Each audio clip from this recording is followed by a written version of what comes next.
What we're going to do is we're going to graph our inequalities. So here we have y is greater than negative 2x plus 4. So this is in slope-intercept form. So what we're going to do is plot our 4 first. So it's our y-intercept. So 1, 2, 3, 4.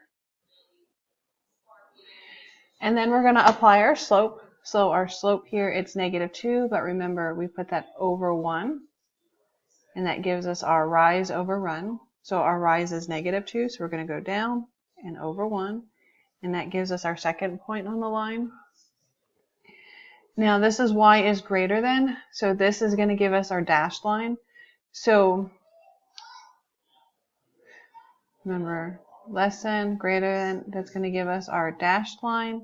And then greater than or equal to, less than or equal to, will give us a solid line. So here we're going to connect our points using a dashed line.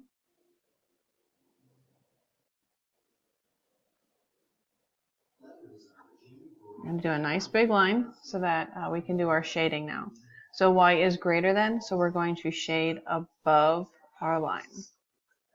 So our answers, our possible answers, can be any point on this shaded side of our line. All right, so now we're going to graph our other line. I'm going to choose a different color.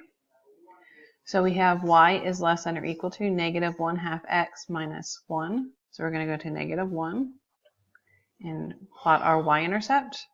Now we're going to graph our slope, which is negative 1/2. So we're going to go down 1 for negative 1 and over 2. So down 1 over 2, down 1 over 2.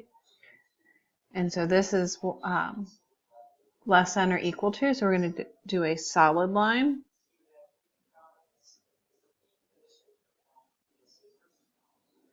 And so most of the stations still have rulers, so make sure you're using a ruler. And this is y is less than, so we're going to graph shade below our line.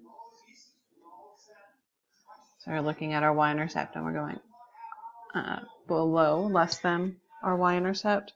And so our solution set is going to be the area that is shaded by both regions, which is going to be in here. So if we're looking at our paper, our possible solutions, if we're looking at all of our points, D is 5, negative 5 at this point here. That's in our solution set. And F, which is 6, negative 4, is also in our solution set. So D and F. We're going to do the same thing for our second example. So here our y-intercept is negative 3. And just to refresh, just in case we forgot, we're using slope-intercept form, so y equals mx plus b, where b is our y-intercept.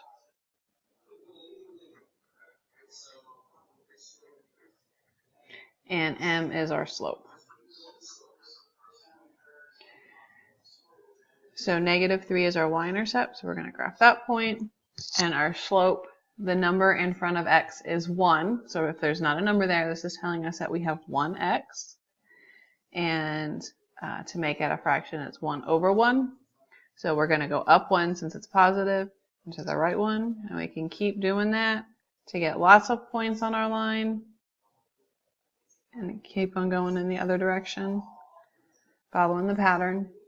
So here y is less than or equal to, so we're going to connect using a straight line. You have rulers, so use a straight ruler. Rulers are for drawing lines, not for bending and hitting things and making noise. Y is less than or equal to, so I'm going to go to my y-intercept and I'm going to shade in all of the y values that are less than.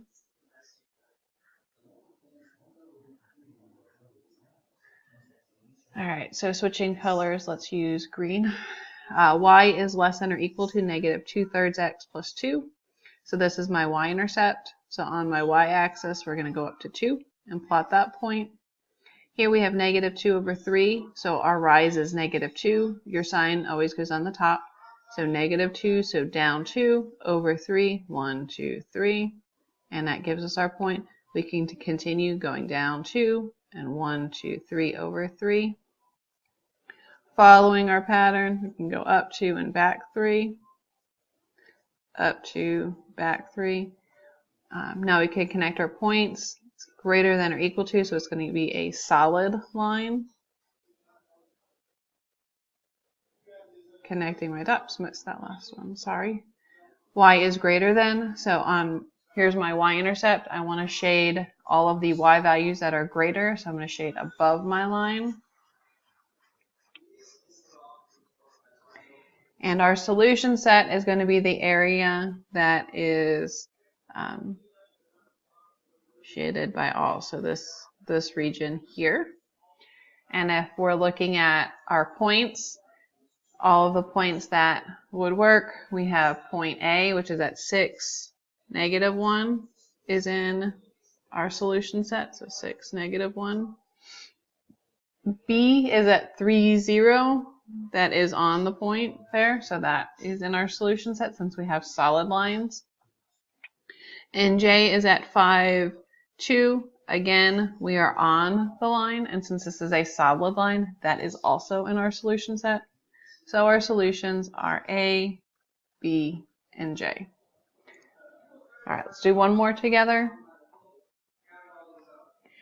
So for our top equation, we are looking at y is less than 3/2 x plus 3. So we're going to go up 3 and then apply our point. So we're going to go, our slope is 3/2, so up 3, 1, 2, 3.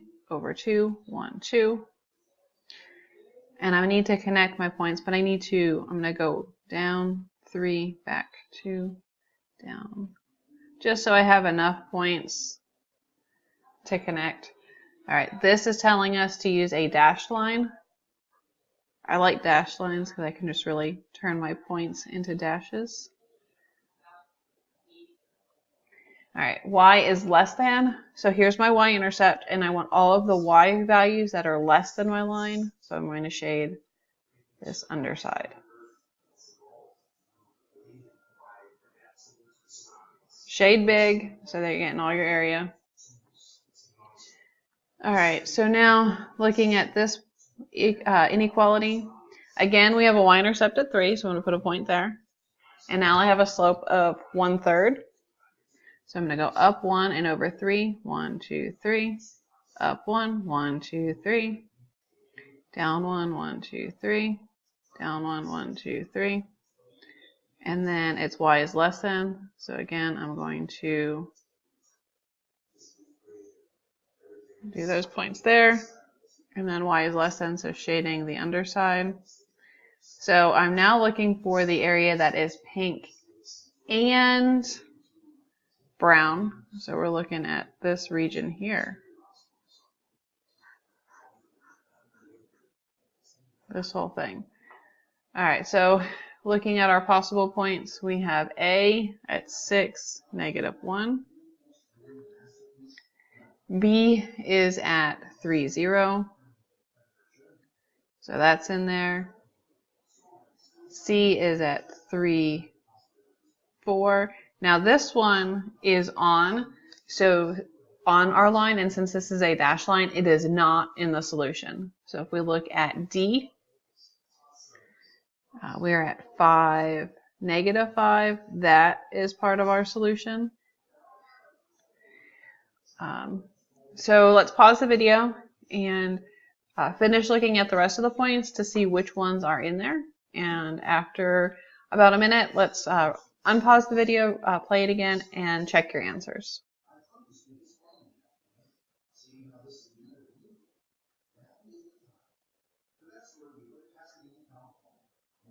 So the points that work out are A, B, D, F, G, H, J, and K. All right, so now you're going to work on the stations that are around the room. There are inequalities. There are inequalities at the bottom on the paper that the substitute gives you. You're going to graph each of those inequalities on the same grid, on the same graph. It does not matter where you're going to start. Groups of no more than 2, and you're going to then, after you get them graphed like we did on our examples, you're going to find the corresponding graph around the room, and then that'll lead you to your next section. All right, if you have questions, we will get them tomorrow or next class period.